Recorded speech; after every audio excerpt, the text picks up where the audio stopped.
All right, let's get into the nitty-gritty of microservices. We're going to skip past the high-level theory for a bit and really focus on the practical, real-world challenges that teams bump into when they start building with them. Okay, so you've already made the big decision. Microservices are the way to go for your organization. You're totally past the why, and now you're staring down the much harder part, the how, right? You're probably wrestling with all these questions about tooling, what your team should be doing, and maybe even how micro a microservice really needs to be. Well, if that sounds familiar, you're in the right place. We're about to tackle the most common practical questions that you're probably facing right now. So let's jump right into the first hurdle that almost every team hits. How big should a release actually be? It's this really crucial balancing act between moving fast and staying safe. And let's get really specific here. Imagine you've got a handful of bug fixes and maybe a small feature ready to go for one of your services. What do you do? Do you bundle them all up to be super efficient, or do you push them out one by one? Believe me, this decision has a much bigger impact than you might think. Okay, the guiding principle here is actually pretty simple. Keep your releases small. Seriously, when you limit the number of changes you pack into a single release, you dramatically cut down on uncertainty. Think about it. When something inevitably goes wrong in production, a small release makes it so much easier to pinpoint the problem and get it fixed. And here's the math behind why that is so important. The risk doesn't just, grow in a straight line. It's not linear. With every single change you add to a release, the chance for some weird, unexpected interaction between those changes, it grows exponentially. I mean, look at this. 5 changes? That's 10 potential ways things could break. But jump to just 15 changes? Whoa. Now you're looking at over 100 potential failure points. The complexity just absolutely explodes on you. This all leads to a really practical rule of thumb. 1 significant change per release. That's it. So let's say you need to refactor some code and add a new data store. Don't. I repeat, do not do that in the same release. That's 2 separate releases, plain and simple. Ship the refactor first, make sure it's stable, then ship the data store change. This approach keeps everything safe, simple, and way more manageable. All right, so now that we've got a solid strategy for our releases, what's next?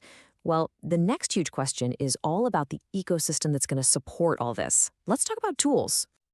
The whole technology landscape for this stuff can feel, well, pretty overwhelming. So what does an ideal microservices platform even look like? It's definitely not just about picking a programming language. It's about building an entire ecosystem that actually empowers your teams to move fast and be autonomous. A really solid tech environment pretty much rests on 4 key pillars. First up, you've got cloud infrastructure, which lets you provision things super quickly. Second, you need containers, right, for portability and consistency everywhere. Third is API-friendly middleware. This is for your data, your security, and last but not least, you need great developer tooling to make everyone's lives easier and encourage good habits.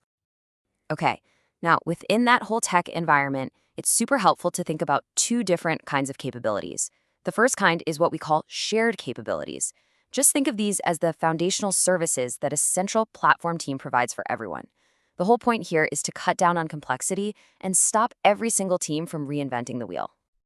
So what are we talking about here? Well, some classic examples are things like a standardized container platform. Everyone uses the same one. A single unified CI/CD pipeline. Maybe a curated list of approved databases so you don't have chaos. And of course, central services for things like orchestration and security. When you provide these as a platform, it frees up your dev teams to actually focus on building cool stuff on the business logic. All right, so on the flip side of that, you have local capabilities. These are the tools that individual teams get to own and manage all by themselves. And the goal here is the complete opposite of shared services. Here, you want to empower teams, give them more autonomy, and really let them move at their own speed. So what kind of stuff does a team actually get to own?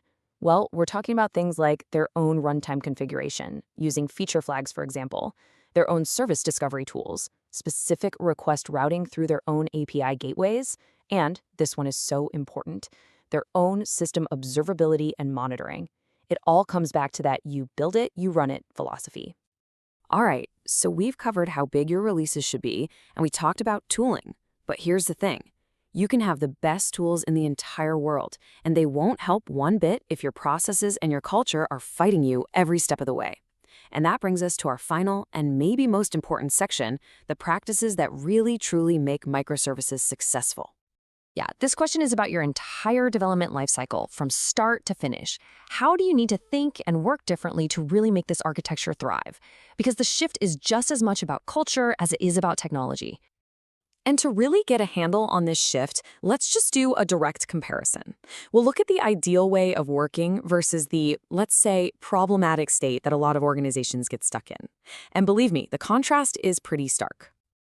So on the ideal side, you see a product mentality. That means teams own their services for their entire life cycle, not just for some 6-month project.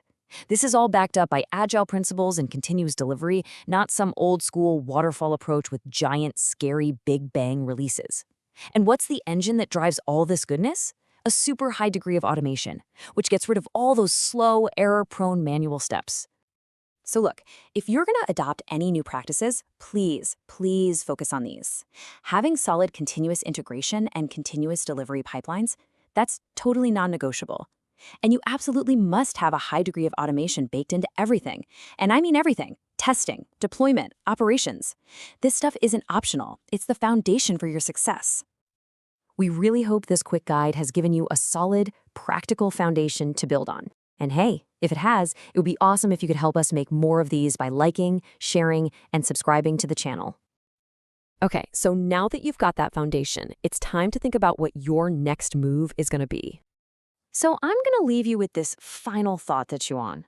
Take a hard look at your own development lifecycle. I mean, from the moment an idea is born all the way to production.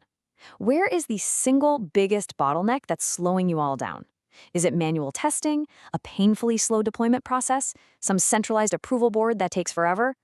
I bet if you apply the principles we just talked about to that one single bottleneck, that might just be the most impactful first step you can possibly take. Thanks so much for joining me.